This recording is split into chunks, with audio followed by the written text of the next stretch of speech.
Russia has launched its largest air attack since the war began, firing over 500 aerial weapons at Ukraine overnight Saturday.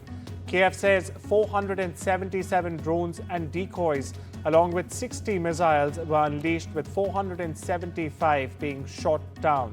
Still, strikes at regions far from the front line, killing at least 2 and injuring 12 others, including children, as is being claimed by Kyiv.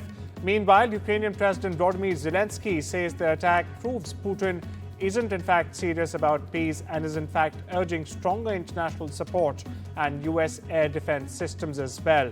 Meanwhile, a Ukrainian F-16 pilot died after taking down 7 targets before his damaged jet eventually crashed. Amid the chaos, Ukraine is now moving to withdraw from the global landmine ban, citing Russia's use of banned weapons. The war is escalating and Ukraine says global pressure is needed now more than it ever was. Comments on the massive attack launched by Russia on Ukraine. And, there seems to be no let-up. And though there have been some signs of a possible peace, now it almost appears impossible in a hopeless situation, sir. Last night's bombing was the latest in a series of such attacks. It was, the Ukrainians say, it was the largest single bombing attack of the entire war.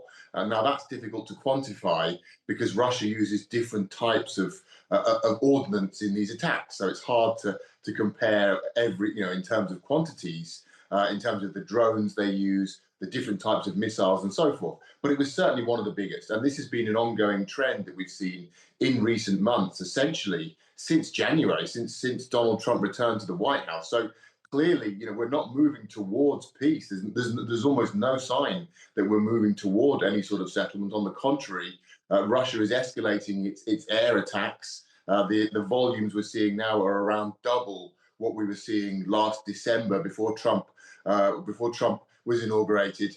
So the trend is quite clearly away from a peace settlement, and the only real talk of peace we're hearing is coming from America. The Ukrainians themselves have said they're ready for a ceasefire. They said that back in March. Russia so far has refused to join them in supporting a ceasefire, and everything we're seeing from the Russian side indicates that Putin doesn't really have any interest at all in ending the war. On the contrary, he's looking to push ahead and gain more ground.